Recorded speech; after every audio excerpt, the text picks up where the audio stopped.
പ്രിയപ്പെട്ട സത്യവിശ്വാസികളെ, സത്യവിശ്വാസിനികളെ, അല്ലാഹു സുബ്ഹാനഹു വ തആലയുടെ വിധിവിലക്കുകൾ മനസ്സാന്നിധ്യത്തോടെ ഗ്രഹിച്ച്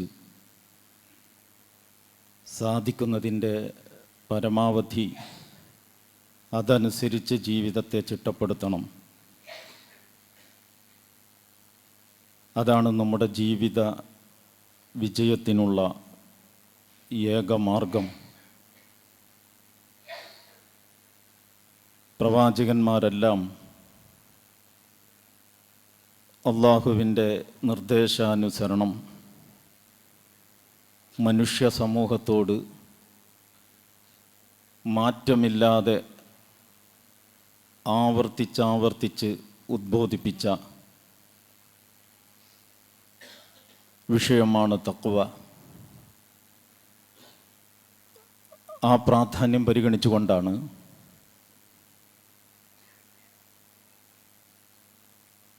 ഇസ്ലാമിക സമൂഹത്തിൻ്റെ സംഘടിത സ്വഭാവം നിലനിൽക്കുന്ന കാലത്തോളം അവർ സംഘടിതമായി നടത്തുന്ന ഈ ജുമുഅ എന്ന കർമ്മത്തിൻ്റെ തുടക്കത്തിൽ തഖ്വ കൊണ്ടുള്ള ഒരു ഉണർത്തൽ പതിവായി തുടരണം എന്ന് അള്ളാഹു നിശ്ചയിച്ചിട്ടുള്ളത്. അത്രയും ഗൗരവത്തിൽ തഖ്വയെ കാണണം.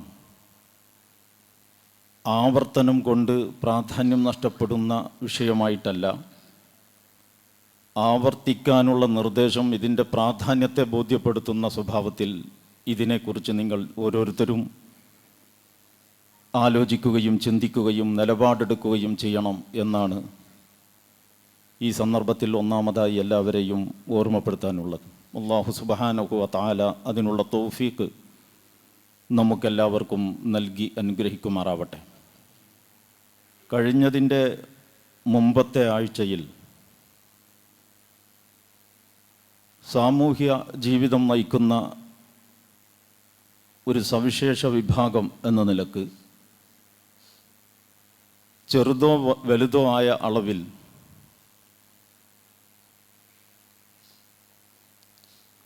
ഏതൊക്കെയോ ചുമതലകളും ഉത്തരവാദിത്തങ്ങളും നമ്മളുടെ എല്ലാവരുടെയും ചുമലിലുണ്ട്. സംഘടനകളുടേതോ അല്ലെങ്കിൽ സംരംഭങ്ങളുടേതോ വലിയ അളവിലുള്ള ഏതെങ്കിലും ബാധ്യതകളൊന്നും ചുമലിൽ വന്നു ചേർന്നിട്ടില്ലാത്ത ഒരാളെ സംബന്ധിച്ചിടത്തോളവും അയാൾ ഒരു കുടുംബനാഥൻ എന്ന നിലക്ക് ഒരു നായകത്വം, ഒരു നേതൃത്വം പ്രകൃത്യ അദ്ദേഹത്തിൻ്റെ മേൽ വന്നു ചേർന്നിട്ടുണ്ട്. ഇങ്ങനെയുള്ള എല്ലാവരും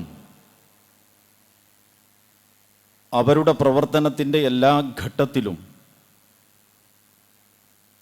പരിഗണിക്കണം എന്ന് പടച്ചവൻ നിർദ്ദേശിച്ച ധാരാളം കാര്യങ്ങളുണ്ട്. അതിൽ പ്രധാനപ്പെട്ട ചില കാര്യങ്ങളാണ് നിങ്ങളെ കേൾപ്പിച്ചത്. ഫബിമാ റഹ്മത്തിൻ മിൻ അല്ലാഹി ലിൻത ലഹും വലൗ കുൻത ഫദ്ദൻ വലീദൽ ഖൽബി ലം ഫദ്ദു മിൻ ഹൗലിക്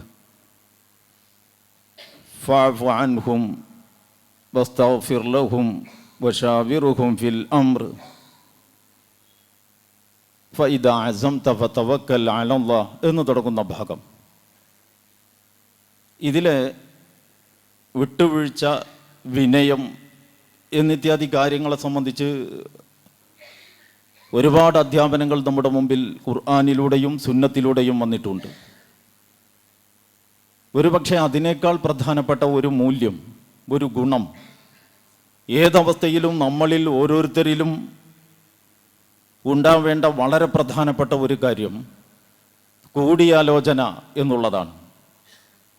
ഷൂറ എന്ന് അറബിയിൽ പ്രയോഗിക്കും. അതേ സംബന്ധിച്ചാണ് കുറച്ച് കാര്യങ്ങൾ ഇന്ന് പറയാൻ ഉദ്ദേശിക്കുന്നത്. ഷൂറ എന്ന് പറയുന്നത് ഇസ്ലാമിക കാഴ്ചപ്പാടിൽ വളരെ പ്രാധാന്യമുള്ള ഒരു വലിയ ആശയമാണ്. ആ ആശയത്തിൻ്റെ പ്രാധാന്യം എത്രത്തോളമാണെന്ന് ചോദിച്ചാൽ, മനുഷ്യ സമൂഹത്തെ സന്മാർഗത്തിലേക്ക് നയിക്കുവാൻ അല്ലാഹു സുബ്ഹാനഹു വ തആല മനുഷ്യ സമൂഹത്തിൻ്റെ മുമ്പിൽ നിർത്തിയത് പ്രവാചകന്മാരെയാണ്. അവർക്ക് രണ്ട് പ്രത്യേകതകളുണ്ട്, നമുക്കില്ലാത്ത രണ്ട് പ്രത്യേകതകളുണ്ട് പ്രവാചകന്മാർക്ക്. അതിലൊന്ന്, അള്ളാഹുവിൽ നിന്ന് അവർക്ക് മാർഗനിർദ്ദേശം ലഭിച്ചുകൊണ്ടിരിക്കുന്നു, അഥവാ വഹ്യ് ലഭിക്കുന്നു എന്നുള്ളതാണ്. മറ്റൊന്ന്, വലിയ പാപങ്ങളിൽ ചെന്ന് ചാടാതിരിക്കാനുള്ള ഒരു കാവൽ. അറബിയിൽ അതിന് ഇസ്മത്ത് എന്ന് പറയും, ഇസ്മത്തുൽ അംബിയ. അഹ്ലുസുന്ന വൽ ജമാ എന്ന് പറയുന്ന നമ്മുടെ വിശ്വാസധാരയുടെ കാഴ്ചപ്പാടിൽ പ്രവാചകന്മാർക്ക് പാപസുരക്ഷിതത്വമുണ്ട് എന്ന് നമ്മളെല്ലാവരും വിശ്വസിക്കുന്നു. എന്ന് പറഞ്ഞാൽ ഒരു വലിയ തെറ്റിലും പ്രവാചകൻ സ്വമേധയാ ചെന്ന് ചാടുകയില്ല. തെറ്റ് ചെയ്യാനുള്ള പ്രകൃതമേ ഇല്ല എന്നല്ല ഈ പറയുന്നത്. തെറ്റിലകപ്പെടാതിരിക്കാനുള്ള ഒരു സവിശേഷ കാവൽ പ്രവാചകന്മാർക്കുണ്ട്. അവർ സമൂഹത്തിന് നേതൃത്വം കൊടുക്കുന്നത് ഈ രണ്ട് ഘടകങ്ങളും അവലംബിച്ചുകൊണ്ടാണ്, വഹയും പാപസുരക്ഷിതത്വവും. നമ്മളെ സംബന്ധിച്ചിടത്തോളം ഈ വഹയ് നിലച്ചുപോയി. മനുഷ്യരിൽ പ്രവാചകന്മാരല്ലാതെ ആർക്കും പാപസുരക്ഷിതത്വമില്ല എന്നാണ് നമ്മുടെ അഭിപ്രായം, അല്ലെങ്കിൽ വിശ്വാസം. അപ്പം ഈ രണ്ട് ഘടകങ്ങളുടെയും അഭാവം നികത്തുന്നതിന് വേണ്ടി അള്ളാഹു നിർദ്ദേശിച്ചിട്ടുള്ള മാർഗമാണ് കൂടിയാലോചന എന്ന് പറയുന്നത്. അത്രയും പ്രാധാന്യം അതിനുണ്ട്. ഞാനിപ്പോൾ സംഘടനകൾക്കുള്ളിലെ കൂടിയാലോചന സംസ്കാരത്തെ പറ്റിയോ അല്ലെങ്കിൽ ഇസ്ലാമിക ഭരണകൂടത്തിൻ്റെ ഭരണഘടനയുടെ അടിസ്ഥാനമായി വർത്തിക്കുന്ന ഈ ആശയത്തെക്കുറിച്ചോ അല്ല പറയാൻ പോകുന്നത്. അങ്ങനെ കുറേ ചർച്ചകൾ ഇതുമായി ബന്ധപ്പെട്ടുണ്ട്, അത് വളരെ പ്രധാനപ്പെട്ട ചർച്ചകളുമാണ്. കുറഞ്ഞ സമയം ഉപയോഗപ്പെടുത്തി ഞാനിപ്പോൾ നിങ്ങളുടെ മുമ്പിൽ വെക്കുന്നത് ദൈനംദിന ജീവിതത്തിൽ നമ്മൾ മനസ്സിലാക്കേണ്ട ചില കാര്യങ്ങളാണ്. അത് നമ്മുടെ ജീവിതത്തിൽ പുലർത്തുമ്പോൾ നമുക്കതിൻ്റെ സൽഫലങ്ങൾ കിട്ടും, നമ്മുടെ കീഴിലുള്ളവർക്കും അതിൻ്റെ സൽഫലങ്ങൾ കിട്ടും, നമ്മൾ ഏർപ്പെട്ട സംരംഭത്തിനും അതിൻ്റെ സൽഫലങ്ങൾ കിട്ടും. ആ ഗുണം ഇല്ലാതെയാണ് നമ്മളൊരു കാര്യത്തിന് മുമ്പിൽ നിൽക്കുന്നതെങ്കിൽ, കൂടിയാലോചന എന്ന സ്വഭാവം തീരെ ഇല്ലാതെയാണ് നമ്മളൊരു സംരംഭത്തിന് മുന്നിട്ടിറങ്ങുന്നതെങ്കിൽ, അല്ലെങ്കിൽ നേതൃത്വം കൊടുക്കുന്നതെങ്കിൽ, അതിൻ്റെ അഭാവം ഉണ്ടാക്കുന്ന പ്രശ്നം നമ്മുടെ ജീവിതത്തിൽ തിരിച്ചടിയായിട്ട് അനുഭവപ്പെടും. നമ്മുടെ കൂടെയുള്ളവർക്ക് അതിൻ്റെ പ്രയാസങ്ങൾ ഉണ്ടാവും. നമ്മുടെ സംരംഭത്തെ അത് വലിയ അളവിൽ പ്രതികൂലമായി ബാധിക്കും. സംരംഭം ഒരു കുടുംബമാണെങ്കിൽ കുടുംബത്തെ അത് ബാധിക്കും. സംരംഭം ഒരു ചെറിയ ബിസിനസ്സോ അല്ലെങ്കിൽ വലിയ വേറെന്തോ സംരംഭമോ ആണെങ്കിൽ അതിൻ്റെ വലുപ്പമനുസരിച്ച് തന്നിഷ്ടം നടപ്പിലാക്കുന്ന ഒരാൾ അതിൻ്റെ മുമ്പിൽ നിൽക്കുന്നു എന്നുള്ളത് പ്രശ്നങ്ങളുണ്ടാക്കും, യാതൊരു സംശയവും അതിലില്ല. അല്ലാഹു സുബ്ഹാനഹു വ തആല ആ പ്രാധാന്യത്തോടെയാണ് വശാവിറുഹും ഫിൽ അംർ. അതിൻ്റെ പശ്ചാത്തലം ഞാൻ കഴിഞ്ഞതിൻ്റെ മുമ്പത്തെ ആഴ്ച സൂചിപ്പിച്ചു, അതിലേക്ക് ഇനി വീണ്ടും പോകുന്നില്ല. സൂറത്തു ശൂറ എന്ന് പറഞ്ഞുകൊണ്ടൊരു അധ്യായം തന്നെ വിശുദ്ധ ഖുർആനിൽ കാണാം. കൂടിയാലോചന എന്നാണ് അതിൻ്റെ പേർ, അർത്ഥം. അവിടെ അല്ലാഹു സുബ്ഹാനഹു വ തആല വല്ലദീന ഇസ്തജാബു ലിറബ്ബിഹിം വഅഖാമുസ് സ്വലാഹ വഅംറുഹും ശൂറാ ബൈനഹും വമിമ്മാ റസഖ്നാഹും യുൻഫിഖൂൻ. ഇത് ഖുർആനിൻ്റെ പൊതുവായ പ്രതിപാദന ശൈലിയിൽ നിന്ന് വ്യത്യസ്തമായ ഒരു ശൈലിയാണ്. ഖുർആനിൻ്റെ പൊതുവായ പ്രതിപാദന ശൈലി നിങ്ങൾ മുസാഫ് എടുത്തിട്ട് തുടക്കം മുതൽ അവസാനം വരെ അങ്ങനെ കണ്ണോടിച്ചു നോക്കൂ. അല്ലദീന യുമിനൂന ബിൽ ഗൈബി വഅഖാമുസ് സ്വലാത്ത വഅൻഫഖൂ മിമ്മാ റസഖ്നാഹും സിർറൻ വഅലാനിയതൻ. ഈ ഒരു സ്വഭാവത്തിൽ തുടക്കം സൂറത്തുൽ ബഖറയിൽ ഒമിമ്മാ റസഖ്നാഹും യുൻഫിഖൂൻ എന്ന് തുടങ്ങിയത് മുതൽ എവിടെയൊക്കെ നമസ്കാരത്തെക്കുറിച്ച് പറഞ്ഞോ അതിനോട് ചേർത്തുകൊണ്ടാണ് ഇൻഫാഖു ഫീ സബീലില്ലാ, അള്ളാഹുവിൻ്റെ മാർഗത്തിൽ ചെലവഴിക്കുന്നതിനെക്കുറിച്ച് ഖുർആൻ പ്രയോഗിച്ചിട്ടുള്ളത്. അത് ചിലപ്പം അഖാമുസ്സലാത്ത വആതു സകാത്ത് എന്നായിരിക്കും, അവർ നമസ്കാരം നിലനിർത്തുന്നു സക്കാത്ത് നൽകുന്നു, ഇങ്ങനെയായിരിക്കും. വേറെ ചിലപ്പോൾ വഅഖീമുസ്സലാത്ത വമിമ്മാ റസഖ്നാഹും യുൻഫിഖൂൻ, അവർ നമസ്കാരം നിലനിർത്തുന്നു, നാം അവർക്ക് നൽകിയതിൽ നിന്ന് അവർ ചെലവഴിക്കുകയും ചെയ്യുന്നു. രണ്ടായിരുന്നാലും നമസ്കാരവും സമ്പത്തിൻ്റെ ചെലവഴിക്കലും ഇത് രണ്ടും ചേർത്ത് കൊണ്ടാണ് അള്ളാഹു പറഞ്ഞിട്ടുള്ളത് വിശുദ്ധ ഖുർആനിൽ. ഒരൊറ്റ സ്ഥലത്ത് മാത്രമാണ് ഇത് രണ്ടിനെയും വേർപ്പെടുത്തി അതിൻ്റെ ഇടയിൽ മൂന്നാമതൊരു കാര്യം അള്ളാഹു വെച്ചിട്ടുള്ളത്. അതെന്താണ്? അതാണ് സൂറത്ത് ശൂറയിലെ ഈ സൂക്തത്തിൻ്റെ പ്രത്യേകത. വല്ലദീന ഇസ്തജാബു ലിറബ്ബിഹിം, അവർ അവരുടെ നാഥന്റെ വിളിക്കുത്തരം ചെയ്തവരാണ്. വഅഖാമുസ്സലാത്ത്, അവർ നമസ്കാരം നിലനിർത്തുന്നവരാണ്. വഅംറുഹും ശൂറാ ബൈനഹും, അവരുടെ കാര്യം തന്നെ കൂടിയാലോചനയാണ്. വമിമ്മാ റസഖ്നാഹും യുൻഫിഖൂൻ, നാം നൽകിയതിൽ നിന്ന് അവർ ചെലവഴിക്കുകയും ചെയ്യുന്നു. നോക്കൂ നിങ്ങൾ, അപ്പൊ അള്ളാഹുവിന്റെ നമസ്കാരം നിലനിർത്തലും അള്ളാഹുവിന്റെ മാർഗത്തിൽ വ്യയം ചെയ്യലും, അത് നിർബന്ധമായ ധനം ചെലവഴിക്കൽ എന്ന നിലക്ക് സക്കാത്ത്, നിർബന്ധവും ഐച്ഛികവുമായ ചെലവഴിക്കൽ ഉദ്ദേശിച്ചുകൊണ്ട് രണ്ടും കൂടിയിട്ട് ഇൻഫാഖു ഫീ സബീലില്ലാഹ്, അള്ളാഹുവിന്റെ മാർഗത്തിൽ വമിമ്മാ റസഖ്നാഹും യുൻഫിഖൂൻ എന്ന് പ്രയോഗിക്കുക. ഈ ശൈലിയിൽ നിന്ന് വ്യത്യസ്തമായി ഈ നമസ്കാരത്തിൻ്റെയും ഈ ഇൻഫാക്ക് അഥവാ ചെലവഴിക്കലിൻ്റെയും ഇടയിൽ വഅംറുഹും ശൂറാ ബൈനഹും, അവർ കാര്യം കൂടിയാലോചിക്കുന്നവരാണ് എന്നല്ല, അതും നമ്മൾ ശ്രദ്ധിക്കേണ്ടതാണ്. വഅംറുഹും ശൂറാ ബൈനഹും എന്ന് പറയുമ്പോൾ അതൊരു സാധാരണഗതിയിലുള്ളതിലപ്പുറം ഒരു അമിതത്വം ആ പ്രയോഗത്തിൻ്റെ ഘടനക്കുണ്ട്. എന്ന് പറഞ്ഞാൽ അവരുടെ കാര്യം തന്നെ കൂടിയാലോചനയാണ്. അപ്പൊ കൂടിയാലോചന എത്ര പ്രാധാന്യമുണ്ട് എന്ന് ഈ രണ്ട് കൽപ്പനകളിൽ നിന്ന്, വശാവിറുഹും ഫിൽ അംർ എന്ന് കൂടിയാലോചിച്ചെടുത്ത ഒരു തീരുമാനത്തിന് തിരിച്ചടി നേരിട്ട പശ്ചാത്തലത്തിൽ അതിനെ വിലയിരുത്തി വിശകലനം നടത്തി വിധി പറയുന്നതിനിടക്ക് വീണ്ടും ഈ കൽപ്പന നൽകിയിരിക്കുകയാണ്, വശാവിറുഹും ഫിൽ അംർ. ഇവിടെ സൂറത്ത് ശൂറയിലോ വഅംറുഹും ശൂറാ ബൈനഹും, അവർ കാര്യങ്ങൾ കൂടിയാലോചിക്കുന്നു എന്ന് പറയുമ്പോൾ അവരുടെ കാര്യങ്ങൾ തന്നെ കൂടിയാലോചനയാണ്. ഇത്രയും അളവിൽ ഈ വിഷയത്തിന്റെ ഗൗരവം നമ്മൾ കാണണം. അറബി ഭാഷയിൽ ഷവറ എന്ന് പ്രയോഗിക്കുന്നത് ഈ തേനീച്ചയുടെ അറ പിഴുന്നതിനാണ്. ഈ തേനീച്ചയുടെ അറ നമ്മൾ പലപ്പോഴും കണ്ടിട്ടുണ്ടാകും. ഇത് ഈ യന്ത്രങ്ങളൊക്കെ കണ്ടുപിടിക്കുന്നതിന് മുമ്പ് അതിൽ നിന്ന് അടർത്തിയെടുത്ത് പിഴിഞ്ഞ് ആണ് തേൻ പുറത്തെടുത്തിരുന്നത് പഴയ കാലത്തൊക്കെ. ഈ തേനീച്ചയുടെ അറ പിഴിയുന്നതിനാണ് അറബിയിൽ ഷവറ എന്ന് പ്രയോഗിക്കുന്നത്. ആ തേനീച്ചയുടെ അറയെക്കുറിച്ച് നിങ്ങളൊന്ന് ചിന്തിച്ചു നോക്കൂ. ഇത് ഒരു ഈച്ചയുടെ അധ്വാനമല്ല, ഒരു ഈച്ചയുടെ അധ്വാനമല്ല, ഒരു പൂവിൻ്റെ സംഭാവനയുമല്ല. ഈച്ച എവിടെയൊക്കെയോ പാറിപ്പറന്ന് മധു നുകരുന്നു. ആ മധു ഈ ഈച്ചയുടെ അകത്ത് കിടന്ന് അള്ളാഹു കൊടുത്ത ഒരു അത്ഭുത സിദ്ധി കാരണം തേനായി മാറുന്നു. എന്നിട്ട് അത് കൊടുന്നിട്ട് ഈ അറയിലേക്ക് പകരുന്നു. ആ അറയുടെ ഒരു കൊച്ചു കള്ളി, ഒരു കൊച്ചു കളം നിറയണമെങ്കിൽ ഒരു ഈച്ചയുടെ തേന് പോരാ. ഒരു ഈച്ച തന്നെ ഒരു പോക്കിന് ഒരു വൃക്ഷത്തിൽ നിന്ന് മാത്രമായിരിക്കില്ല പലപ്പോഴും, ഒരു പൂവിൽ നിന്ന് മാത്രമായിരിക്കില്ല പലപ്പോഴും ഇത് നുകരുന്നത്. അപ്പൊ പല ഈച്ചകളുടെ കൂട്ടായ ഒരു പ്രവർത്തനമാണ്. അങ്ങനെയാണ് ഇത് രൂപപ്പെട്ടു വന്നിട്ടുള്ളത്. അത് പിഴിഞ്ഞിങ്ങോണ്ട് തേനെടുത്താൽ ഇത് ഇത്ര അളവിൽ എൻ്റെതാണെന്ന് ഒരു പൂവിനോ അല്ലെങ്കിൽ എൻ്റെ പ്രയത്ന ഫലമാണെന്ന് ഒരു ഈച്ചക്കോ പറയാൻ കഴിയില്ല. ഇതാണ് യഥാർത്ഥത്തിൽ കൂടിയാലോചനയുടെ സ്വഭാവം എന്നാണ് ഈ വാചക ഘടന നമ്മെ പഠിപ്പിക്കുന്നത്. അത് അറബി ഭാഷയുടെ ഒരു സവിശേഷതയാണ്. അപ്പൊ ഷവറ എന്നതിൽ നിന്നാണ് ഷൂറ എന്ന പ്രയോഗം ഉണ്ടായിട്ടുള്ളത്.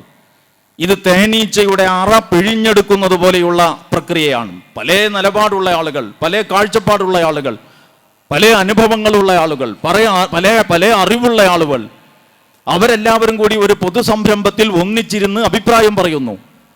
ആ അഭിപ്രായങ്ങൾ അവരവർ അതിൻ്റെ തികഞ്ഞ ഉദ്ദേശശുദ്ധിയോടെ വളരെ കൃത്യമായിട്ട് സമർത്ഥിക്കുന്നു. ആ സമർത്ഥിക്കുന്ന സമയത്ത് ആ അഭിപ്രായത്തോടുള്ള ആത്മാർത്ഥത കാരണം ലേശം ആളിക്കത്തി എന്നൊക്കെ വരാം. അറബി ഭാഷയിൽ നേരത്തെ ഷവറ എന്ന് പ്രയോഗിച്ചതുപോലെ തന്നെ അഷാറ എന്ന ഒരു പ്രയോഗവും ഈ വാക്കിൽ നിന്നുണ്ടായിട്ടുണ്ട്. അഷാറ എന്ന് പറഞ്ഞാൽ ആളിക്കത്തി എന്നാണ്. പുല്ലിനൊക്കെ തീയിട്ട സംഭവിക്കുമല്ലോ. പക്ഷെ പുല്ലിന് തീയിടുമ്പോൾ വേണ്ടാത്ത സാധനമാണ് കത്തിക്കുന്നതെങ്കിലും അവിടെ വടി പിടിച്ചൊരാൾ നിൽക്കും വേണ്ടിടത്തേക്ക് കത്തിപ്പടർന്ന് അപകടങ്ങൾ ഇല്ലാതാക്കാൻ. അതുപോലെ കൂടിയാലോചന എന്ന് പറയുന്നത് കുറേ ആളുകൾ, ഒരു ലീഡർ ഇല്ലാതെ കുറേ ആളുകൾ അങ്ങ് കൂടിയിരുന്ന് വെറുതെ അഭിപ്രായം പറയുന്നതല്ല കൂടിയാലോചനയുടെ സ്വഭാവം.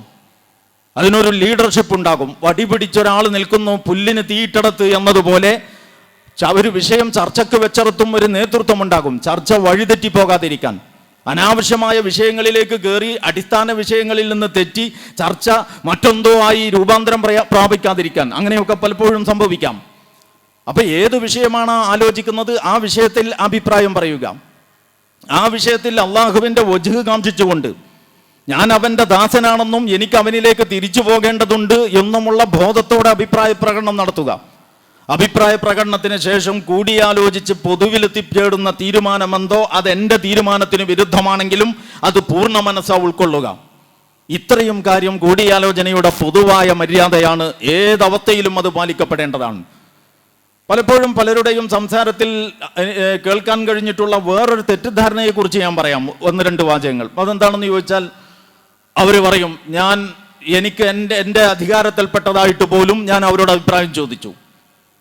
ഇയാൾ ഏതെങ്കിലും ഒരു വേദിയുടെ പ്രസിഡന്റാണ് എന്ന് വിചാരിക്കാം, അല്ലെങ്കിൽ കൺവീനറോ അല്ലെങ്കിൽ അതിൻ്റെ ഡയറക്ടറോ ഏതോ ഒരു പേരിൽ അറിയപ്പെടുന്ന ഒരു ചുമതലയിൽ മുന്നിൽ നിർത്തപ്പെട്ട ആളാണെന്ന് വിചാരിക്കാം, അല്ലെങ്കിൽ കുടുംബനാഥനാണെന്ന് വിചാരിക്കുക. എന്നിട്ട് ഇദ്ദേഹം ഒരു ഔദാര്യം കണക്കെ പറയുകയാണ്, എന്നെ ഏൽപ്പിച്ച എൻ്റെ അധികാരത്തിൽപ്പെട്ട വിഷയമായിട്ടും അവരോട് അഭിപ്രായം ചോദിച്ചു.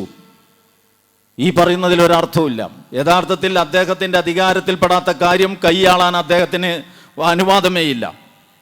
ഒരു വീട്ടുകാരന് അപ്പുറത്തെ വീട്ടിലെ കാര്യം പോയി തീരുമാനിക്കാൻ അധികാരമില്ലാത്തതുപോലെ വേറെ ഏതോ കസേരയിൽ കയറിയിരുന്ന് വേറെ ഏതോ അധികാരത്തെ പ്രതിനിധീകരിക്കുമ്പോൾ തനിക്ക് അർഹതപ്പെട്ടതല്ലാത്ത ഒന്ന് ഞാൻ ചെയ്യുമ്പോൾ അവിടെ കൂടിയാലോചന വേണം എന്നതല്ല, അവിടെ കൂടിയാലോചന വേണം എന്നല്ല അള്ളാഹു കൽപ്പിക്കുന്നത്. പിന്നെയോ, നമ്മൾ നിർവഹിക്കാൻ ചുമതലപ്പെടുത്തപ്പെട്ടതും നമ്മെ മറ്റുള്ളവർ വിശ്വസിച്ച് ഏൽപ്പിച്ചതുമായ ഉത്തരവാദിത്ത നിർവഹണത്തിൽ തന്നെയാണ് കൂടിയാലോചന. അങ്ങനെയാണ് പ്രവാചകൻ സല്ലല്ലാഹു അലൈഹി വസല്ലമ പ്രവർത്തിച്ച് കാണിച്ചിട്ടുള്ളത്. അവിടുന്ന് ജീവിതത്തിലെ റസൂലുള്ളാഹിയുടെ ജീവിതത്തിൽ നമ്മൾ പരിശോധിച്ചാൽ അത് കാണാൻ പറ്റും. ജീവിതത്തിൻ്റെ അതിൻ്റെ ചരിത്ര വിശകലനത്തിലേക്ക് കടന്നാൽ നീണ്ട ഒരു ഉപന്യാസം അല്ലെങ്കിൽ ഒരു നീണ്ട പ്രഭാഷണം ഒരാൾക്ക് നടത്താൻ മാത്രം രേഖകൾ നമുക്ക് കാണാൻ കഴിയും. ഉദാഹരണത്തിന് ബദർ യുദ്ധത്തിന്റെ തലേന്ന് പ്രവാചകൻ സല്ലല്ലാഹു അലൈഹി വസല്ലമ പ്രവാചകന്റെ ഒരു വിലയിരുത്തൽ അനുസരിച്ച് ഒരു സ്ഥലത്ത് പോയി തമ്പടിച്ചു. അപ്പോൾ പ്രവാചകനേക്കാൾ യുദ്ധ പ്രാവീണ്യമുള്ള ഭൂപ്രകൃതിയും മറ്റുമൊക്കെ അറിയുന്ന ആളുകൾ കൂട്ടത്തിലുണ്ട്. അവർ ചോദിച്ചു, അള്ളാഹുവിൻ്റെ റസൂലെ, അള്ളാഹുവിൻ്റെ നിർദ്ദേശപ്രകാരമാണോ നിങ്ങൾ ഇവിടെ തമ്പടിച്ചത്? റസൂൽ പറഞ്ഞു, അല്ല.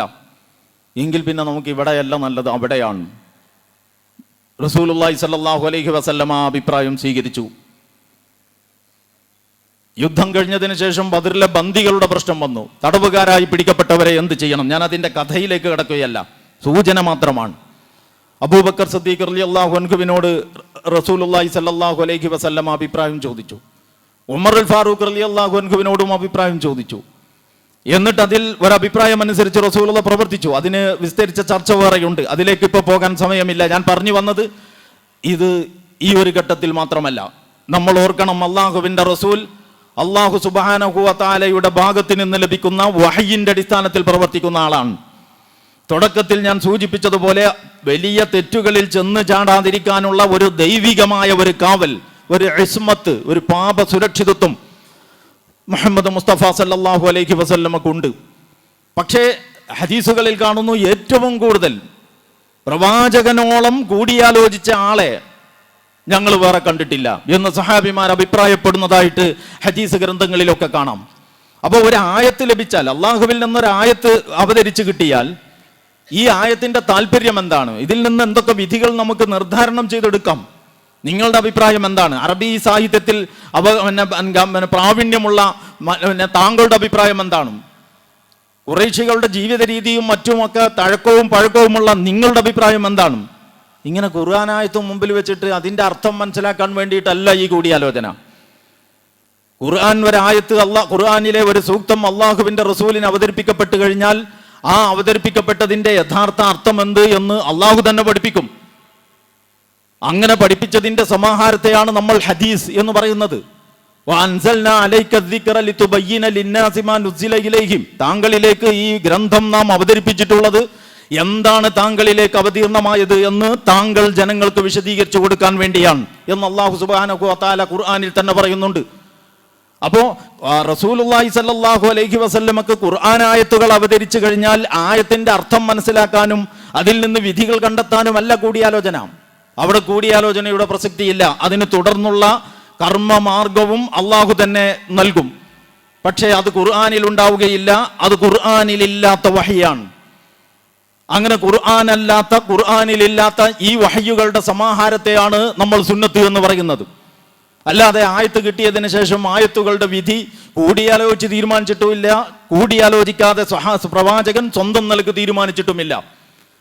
അത് വേറൊരു വിഷയമാണ്. അപ്പോൾ ഇത്രയും ഈ ഖുർആൻ അവതരിപ്പിച്ചു കൊണ്ടിരിക്കുമ്പോഴൊക്കെ അതിൻ്റെ വിശദീകരണം അള്ളാഹു തന്നെ പഠിപ്പിക്കുന്നു എന്നതോടൊപ്പം ആ പഠിപ്പിച്ചതനുസരിച്ച് ഒരു സമൂഹത്തെ മുന്നോട്ട് നയിക്കുമ്പോൾ പ്രായോഗികമായ ചെറിയ ചെറിയ അനവധി ആവശ്യങ്ങൾ വരുമല്ലോ, അവിടെയാണ് കൂടിയാലോചന എന്ന് നമ്മൾ ഓർക്കണം. മറ്റൊരു സന്ദർഭം നിങ്ങൾ നോക്കൂ, നമുക്കെല്ലാവർക്കും അറിയാവുന്നതാണ്. ഇസ്ലാമിക ചരിത്രത്തിലെ വളരെ വളരെ പ്രാധാന്യമുള്ള എന്നാൽ വളരെ വൈകാരികമായ പല രംഗങ്ങൾക്കും സാക്ഷിയായ ഒരു സംഭവമാണ് ഹുദൈബിയ സന്ധി എന്ന് പറയുന്നത്. ആ കഥ പറയലല്ല ഇപ്പോൾ എൻ്റെ ഉദ്ദേശം, അതിലെ ഒരു സംഭവം പരാമർശിക്കലാണ്. എന്ന് പറഞ്ഞാൽ നബി സല്ലല്ലാഹു അലൈഹി വസല്ലമയും 1000 ചില്ലാനം സഹാബിമാരും കൂടി മദീനയിൽ നിന്ന് മക്കയിൽ ചെന്ന് ഉംറ ചെയ്ത് തിരിച്ചു പോകാനാവും എന്ന കണക്കുകൂട്ടലിലാണ് പുറപ്പെട്ടത്. പക്ഷേ ഖുറൈശികൾ അതിന് സമ്മതിച്ചില്ല. അതൊരു യുദ്ധമായി കലാശിക്കാതിരിക്കാൻ അള്ളാഹുവിൻ്റെ നിർദ്ദേശപ്രകാരം ഒരു സന്ധിയിലേക്ക് പടച്ചവൻ അതിനെ പരിവർത്തിപ്പിച്ചു. അതിൻ്റെതായ ന്യായങ്ങളൊക്കെ ഖുർആൻ തന്നെ പറയുന്നുണ്ട്. ചുരുക്കി പറഞ്ഞാൽ ഹുദൈബിയ സന്ധി നടന്നു. സന്ധി വ്യവസ്ഥ പ്രകാരം മക്കയിലേക്ക് ഇവർക്ക് അപ്പോൾ പോകാൻ കഴിയില്ല, അവർ തിരിച്ചു പോകണം. അപ്പൊ സ്വാഭാവികമായും മെഹ്റാമിൽ പ്രവേശിച്ച ആളുകളോട്, അനുചരന്മാരോട് റസൂല് പറയുന്നു, നിങ്ങൾ ഇവിടെ നിന്ന് മുടിയെടുക്കണം, ഇവിടെ ബലിയെറുക്കണം. ഉംറ ചെയ്യാതെ തന്നെ ഉംറയുടെ ഈ കർമ്മങ്ങൾ പൂർത്തീകരിച്ച് അങ്ങോട്ട് മക്കയിലേക്ക് കടക്കാതെ നമ്മൾ തിരിച്ചു പോവുകയാണ്. അപ്പോഴാണ് നബി സല്ലല്ലാഹു അലൈഹി വസല്ലമയോട് ഉമറുൽ ഫാറൂഖ് ചോദിച്ചത്, അല്ല നിങ്ങൾ അള്ളാന്റെ റസൂൽ തന്നെ അല്ലേ? ഉമർ റളിയല്ലാഹു അൻഹുവിനെ പോലെ ഒരാൾ റസൂലുള്ളാഹി സ്വല്ലല്ലാഹു അലൈഹി വസല്ലമയോട് ഇങ്ങനെ ചോദിക്കണമെങ്കിൽ എന്തുമാത്രം വികാര വിക്ഷുബ്ധമായിരിക്കും ആ രംഗം എന്ന് നിങ്ങൾക്ക് ഊഹിക്കാവുന്നതേ ഉള്ളൂ. കരാറൊക്കെ എഴുതി വ്യവസ്ഥയൊക്കെ ഒപ്പിട്ട് എല്ലാം കഴിഞ്ഞ ശേഷം റസൂലുള്ള എഴുന്നേറ്റിട്ട് അണികളോട് പറഞ്ഞു, യാ അയ്യുഹന്നാസ് എന്ന് പറഞ്ഞിട്ട് ആളുകളെ അഭിസംബോധന ചെയ്തിട്ട് അവിടെ നിന്ന് പറഞ്ഞു, എല്ലാവരും മുടിയെടുക്കണം, എല്ലാവരും ബലിയെറുക്കണം, എന്നിട്ട് നമുക്ക് തിരിച്ചു പോകണം. 3 പ്രാവശ്യം റസൂലുള്ള പറഞ്ഞു, ഒരാളും അനങ്ങിയില്ല. ആളുകൾ ഇരിക്കുന്നിടത്ത് അവിടെ ഇരുന്നു. ആരും എതിരും പറഞ്ഞില്ല, ആരും പ്രവർത്തിച്ചതുമില്ല. റസൂലുള്ളാഹി സ്വല്ലല്ലാഹു അലൈഹി വസല്ലമ വലിയ വിഷമവൃത്തത്തിലായി. അവിടുന്ന് റസൂലുള്ളാഹി സ്വല്ലല്ലാഹു അലൈഹി വസല്ലമയുടെ കൂടെ അവിടുത്തെ പത്നിമാരിൽപ്പെട്ട ഉമ്മു സലമ റളിയല്ലാഹു അൻഹയാണ് കൂടെയുള്ളത്. അവർക്കാണ് ഊഴം കിട്ടിയത്. നറുക്കെട്ടെടുക്കലാണ് ഓരോ യാത്രയിലും ആരാണ് തൻ്റെ കൂടെ പോരേണ്ടത്, യാത്ര ചെയ്യേണ്ടത് എന്ന്. അങ്ങനെ ഉമ്മു സലമ റളിയല്ലാഹു അൻഹ കൂടെയുണ്ട്. അപ്പോൾ ഈ അസ്വസ്ഥനായ റസൂൽ ഉമ്മു സലമ റളിയല്ലാഹു അൻഹയുടെ അടുക്കൽ ചെന്നിട്ട്, ജനങ്ങൾക്ക് എന്തു പറ്റി? നമ്മളുടെ നിർദ്ദേശങ്ങളൊന്നും ജനം പാലിക്കുന്നില്ല. ഉമ്മു സലമ റളിയല്ലാഹു അൻഹ കേട്ട പാടെ പറഞ്ഞു, നിങ്ങൾ അവരോട് ഇനി ഒന്നും പറയാൻ പോകണ്ട, നിങ്ങളുടെ ബലിമൃഗം എവിടെയുള്ളത് അതിനെ കൊണ്ടുവന്നിട്ട് അറുത്തേക്കൂ, നിങ്ങൾ മുടിയെടുത്തേക്കൂ, അപ്പോൾ ആളുകളും അങ്ങ് ചെയ്തുകൊള്ളും. ഇതൊരു കൂടിയാലോചനയാണ്. അപ്പോൾ ഇയാണ് അപ്പം എന്നെ ഉപദേശിക്കുന്നത്. ഞാൻ ആരാന്ന് എനിക്കറിയോ? ഇങ്ങനെ പ്രതികരിക്കാമല്ലോ. റസൂലുള്ളാഹി സ്വല്ലല്ലാഹു അലൈഹി വസല്ലം ഉമ്മു സലമ റളിയല്ലാഹു അൻഹ പറഞ്ഞതുപോലെ സ്വന്തം മൃഗത്തെ ബലിയെറുക്കുകയും സ്വന്തം മുടിയെടുക്കുകയും ചെയ്തു. സഹാബിമാരെല്ലാവരും എണീറ്റ് അതുപോലെ ചെയ്തു. ഇത്രയേ ഉള്ളൂ. അപ്പൊ ഇത് നമ്മൾ മനസ്സിലാക്കേണ്ടതാണ്. ഇസ്ലാം പ്രവാചകൻ സല്ലല്ലാഹു അലൈഹി വസല്ലമയുടെ കുടുംബ ജീവിതത്തിന്റെ ഓരോ ഘട്ടത്തിലും നിങ്ങൾക്ക് ഇങ്ങനെ കാണാം. എന്നിട്ട് അല്ലാഹു സുബ്ഹാനഹു വ തആല നമ്മെ പഠിപ്പിക്കുന്നു, ഫഇൻ അറാദ ഫിസ്വാലൻ അൻ തറാളിൻ മിൻഹുമാ വതശാവുരിൻ ഫലാ ജുനാഹ അലൈഹിമാ എന്ന് പറഞ്ഞാൽ മാതാപിതാക്കൾ കുട്ടികൾക്ക് 2 കൊല്ലം പൂർണ്ണമായി മുലപ്പാൽ നൽകണം എന്ന് തീരുമാനിക്കുകയാണെങ്കിൽ അങ്ങനെ പൂർത്തീകരിക്കേണ്ടതാണ്. എന്നിട്ട് അപ്പോൾ കുട്ടികളുള്ള മാതാപിതാക്കൾ തമ്മിൽ വിവാഹമോചനത്തിലേക്ക് പോകുന്ന ഒരു പശ്ചാത്തലം, അതുമായി ബന്ധപ്പെട്ട വിധികൾ പറയുന്നതിനിടക്ക് വളരെ ശ്രദ്ധേയമായ ഒരു പ്രയോഗം അല്ലാഹു നടത്തിയിരിക്കുകയാണ്. ഇൻ അറാദ, അവർ 2 പേരും ഉദ്ദേശിച്ചാൽ. അപ്പൊ ഈ ദമ്പതികൾ, ഭാര്യയും ഭർത്താവും 2 പേരും ഉദ്ദേശിച്ചാൽ എന്ത്? ഫിസ്വാലൻ അൻ തറാളിൻ മിൻഹുമാ വതശാവുരിൻ, മുലകുടി നിർത്തണം എന്ന് ഈ ഭർത്താവും ഭാര്യയും കൂടി ഉഭയകക്ഷി ചർച്ചയുടെ അടിസ്ഥാനത്തിൽ തീരുമാനിച്ചാൽ ഫലാ ജുനാഹ അലൈഹിമാ, അവർ 2 പേരും ആക്ഷേപാർഹരല്ല. അപ്പോൾ ഇത് നമ്മുടെ കുടുംബ ജീവിതത്തിന്റെ ഓരോ ഘട്ടത്തിലും ഈ കൂടിയാലോചന എന്ന സ്വഭാവം നമ്മളിൽ ഉണ്ടാവണം എന്ന് നമ്മെ പഠിപ്പിക്കുന്നുണ്ട്. സ്വന്തം തീരുമാനം, ആരോടും കൂടിയാലോചിക്കാതെ സ്വന്തം തീരുമാനം നടപ്പിലാക്കുന്ന ആൾ ഏറെക്കുറെ സ്വന്തം നിലക്ക് പ്രവർത്തിക്കുന്ന ആളുമായിരിക്കും. അദ്ദേഹത്തിന് ഒരു ടീമിനെ ചലിപ്പിക്കാൻ കഴിയില്ല. കുടുംബനാഥനായാലും കഴിയില്ല, വേറെ ഏത് സംരംഭത്തിന് മുന്നിൽ നിൽക്കുന്ന ആളായാലും കഴിയില്ല. സ്വന്തം അഭിപ്രായം നടപ്പിലാക്കുന്നത് കൊണ്ട് മറ്റുള്ളവർക്ക് അദ്ദേഹത്തിന്റെ പക്കൽ വലിയ ഒരു സ്വീകാര്യതയും ഉണ്ടാവില്ല. മൂപ്പർ തീരുമാനിക്കുന്നു, മൂപ്പർ നടപ്പിലാക്കുന്നു. നമ്മളിങ്ങനെ നോക്കിയിരുന്നാൽ മാത്രം മതി. ഇങ്ങനെ കുടുംബം നടത്തുന്നവരുണ്ടാകാം. ആ കുടുംബത്തിൽ അസംതൃപ്തിയും അകലവും കാണെ വർദ്ധിച്ചു വരും എന്നതിൽ യാതൊരു സംശയവുമില്ല. ഇത് കുടുംബനാഥൻ എന്ന നിലക്ക് നമ്മുടെ ഇണയോട് നമ്മൾ കൂടിയാലോചിക്കണം എന്നതുപോലെ വീട്ടിലെ ഗാർഹിക ഭരണത്തിന്റെ ചുമതല അവർക്കാണ്. ഹദീസ് അനുസരിച്ച് കുടുംബം ഭരിക്കുന്നത് അവരാണ്. അപ്പൊ കുടുംബത്തിന്റെ ഭരണാധിപ എന്ന നിലക്ക് അവിടെ നടപ്പാക്കാൻ പോകുന്ന പ്രധാന കാര്യങ്ങൾ അവരുടെ ഇണയോടും കൂടി ആലോചിക്കണം. അവര് അണിഞ്ഞൊരുങ്ങി സമയമാകുന്ന ഞാൻ ഒക്കെ കഴിഞ്ഞിട്ട് വന്നിട്ട് പഠിക്കലെത്തുമ്പോൾ ഞാൻ ഇന്ന സ്ഥലത്തേക്ക് പോവുകയാണ്, വൈകുന്നേരം ആകുമ്പോൾ വരാം, ഇങ്ങനെ ആവരുത് ഇണ. തിരിച്ച് നമ്മൾ അവിടെ കൈകാര്യം ചെയ്യുന്ന ഓരോ കാര്യത്തിലും നമ്മളുടെ ഏകപക്ഷീയമായ ഓർഡറുകൾ ആവരുത് ആ വീടിന്റെ ഭരണം. ഇത് രണ്ടും രണ്ട് വഴിക്കാണെങ്കിൽ യാതൊരു സംശയവും നിങ്ങൾക്ക് വേണ്ട. കുടുംബനാഥൻ തൻ്റെ ഇണയെ പരിഗണിക്കുന്നില്ല. അതുകൊണ്ട് തന്നെ ഇണ തൻ്റെ കുടുംബനാഥനായ ഈ നേതൃത്വം ഏൽപ്പിക്കപ്പെട്ട ആളെ അനുസരിക്കുന്നുമില്ല. ഇണതുണകൾ തമ്മിൽ പരിഗണനയും അനുസരണവും ഇല്ലാതെയാണ് മുന്നോട്ട് പോകുന്നതെങ്കിൽ ഇവരെ രണ്ടുപേരെയും പരിഗണിക്കുകയോ ഇവരെ രണ്ടുപേരെയും അനുസരിക്കുകയോ ചെയ്യാത്ത സന്തതികൾ ഉണ്ടാവും എന്നതിൽ യാതൊരു സംശയവുമില്ല. അപ്പോ കുട്ടികൾ ഉണ്ടാകുന്ന മുറക്ക് കൂടിയാലോചനയുടെ വൃത്തം വളർന്നു വരികയാണ് എന്ന് നമ്മൾ കാണണം. ഒരു 4-5 വയസ്സായ കുട്ടികൾക്ക് അഭിപ്രായം ഉണ്ടാവും സ്വന്തമായിട്ട്. അത് ഈ പുതിയ തലമുറയുടെ ഒരു പ്രത്യേകതയൊന്നല്ല, എല്ലാ തലമുറയിലും അങ്ങനെയൊക്കെ തന്നെയാണ്. അതാത് തലമുറയുടെ അന്തരീക്ഷം വെച്ചുകൊണ്ട് അഭിപ്രായ രൂപീകരണത്തിനും അറിവാർജിക്കുന്നതിനുമുള്ള ശേഷി മനുഷ്യ സമൂഹത്തിന് എക്കാലത്തുമുണ്ട്. പുതിയ തലമുറയുടെ മക്കൾക്ക് പ്രത്യേകിച്ച് എന്തെങ്കിലും ഒരു സവിശേഷത ചാർത്തി കൊടുക്കേണ്ടതുണ്ട് എന്ന് എനിക്ക് അഭിപ്രായമില്ല. എല്ലാ തലമുറകൾക്കും സവിശേഷതകളുണ്ട്. ഈ തലമുറകൾക്ക് ഈ കാലഘട്ടത്തിൻ്റെതായ സവിശേഷതകൾ ഉണ്ടാവും എന്ന് മാത്രമേ ഉള്ളൂ. അപ്പൊ ഈ കുട്ടികൾക്ക് അറിവ് കൂടുതലാണ് എന്ന് കരുതിയിട്ട്, ഞാൻ ഈ ആശയം മുമ്പൊരിക്കലും പറഞ്ഞിട്ടുണ്ട്, കുട്ടികൾക്ക് അറിവ് കൂടുതലാണ് എന്ന് കരുതിയിട്ട് നമ്മുടെ മൊബൈൽ ഫോണിൽ എന്തെങ്കിലും സെറ്റിങ്സ് തകരാറിലാകുമ്പോൾ അവരാണ് ശരിയാക്കി തരുന്നത് എന്നതുകൊണ്ട് കുട്ടികൾക്ക് നമ്മളെക്കാളും വിവരം എല്ലാ കാര്യത്തിലുമുണ്ട്, ഇനി അവരവരുടെ കാര്യം തീരുമാനിച്ചു കൊള്ളട്ടെ എന്ന് കരുതുന്ന കുടുംബനാഥൻ ആ കുട്ടികളെ മാത്രമല്ല ആ കുടുംബത്തെ തന്നെ അപകടപ്പെടുത്തും എന്നാണ് എൻ്റെ അഭിപ്രായം. അവർക്ക് അറിവുള്ള മേഖലയിൽ അവരുടെ അറിവ് നമ്മൾ ഉപയോഗപ്പെടുത്തണം. പക്ഷെ ജീവിതാനുഭവം എന്ന് പറയുന്ന ഒരു സാധനമുണ്ട്. ഇത് മൊബൈലിന്റെ സെറ്റിങ്സ് പോലെയല്ല. ഇതൊരു ദിവസം കൊണ്ട് നേടിയെടുക്കാൻ പറ്റുന്നതല്ല. ഇത് ഒരു സിനിമയോ ഒരു നോവലോ ഒരു കഥയോ വായിച്ചാൽ ആർജിക്കാവുന്ന അനുഭവമല്ല.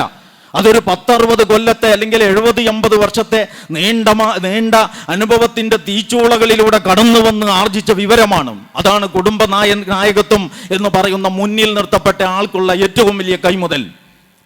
അതനുസരിച്ച് അദ്ദേഹം കാര്യങ്ങൾ തീരുമാനിക്കണം. പക്ഷെ ആ തീരുമാനം കൂടിയാലോചനയിലൂടെ ആകണം. പണ്ഡിതന്മാർ എഴുതി വെച്ചിട്ടുണ്ട് ഗ്രന്ഥങ്ങളിൽ, കുട്ടികൾക്ക് ഡ്രസ്സ് എടുക്കുന്നത് വരെ അവരുടെ കൂടി അഭിപ്രായം ചോദിക്കണം. അവരേതെങ്കിലും ഫാഷനിൽ ചെന്ന് പെട്ടിട്ടുണ്ടെങ്കിൽ അത് പറ്റൂല എന്ന് കാര്യകാരണ സഹിതം അവരെ പറഞ്ഞ് മനസ്സിലാക്കണം. എന്നാലും നമ്മുടെ തീരുമാനം അവിടെ അടിച്ചേൽപ്പിക്കരുത്. അപ്പൊ കൂടിയാലോചന കുടുംബത്തിൽ, കൂടിയാലോചന സംഘടനയിൽ, കൂടിയാലോചന സംരംഭങ്ങളിൽ, കൂടിയാലോചന ഒന്നിച്ചുള്ള യാത്രകളിൽ. 3 കഴിഞ്ഞതിൻ്റെ മുമ്പത്തെ ആഴ്ച ഞാൻ പറഞ്ഞു, 3 പോകുമ്പോൾ 3 വഴിക്ക് പോയാൽ പറ്റില്ല, 3 പേരും അമീറുമാർ എന്ന വട്ടിലും പോകാൻ പറ്റില്ല. അള്ളാഹിൻ്റെ റസൂലിൻ്റെ നിർദ്ദേശം ഒരാളെ ലീഡർഷിപ്പ് ഏൽപ്പിക്കണം. അപ്പോൾ നമുക്ക് ഭക്ഷണം എവിടെ നിന്ന് കഴിക്കാം, അല്ലെങ്കിൽ അസറും ദോഹറും മുൻകൊണ്ട് മുന്തിച്ചാണോ പിന്തിച്ചാണോ ജമ്മും കസറുമായി നിർവഹിക്കേണ്ടത്, അങ്ങനെയൊക്കെ ഉണ്ടാവുമല്ലോ. പല വിഷയങ്ങളും വരുമല്ലോ. നിങ്ങൾ അമീറാക്കിയ ആൾ കൂടിയാലോചന സ്വഭാവമുള്ളതാണെങ്കിൽ ആ യാത്ര കഴിഞ്ഞ് പിരിയുമ്പോഴേക്ക് വേർപെടുത്താൻ കഴിയാത്ത ഒരു ബന്ധം അവർക്കിടയിൽ ഉണ്ടായിരിക്കും.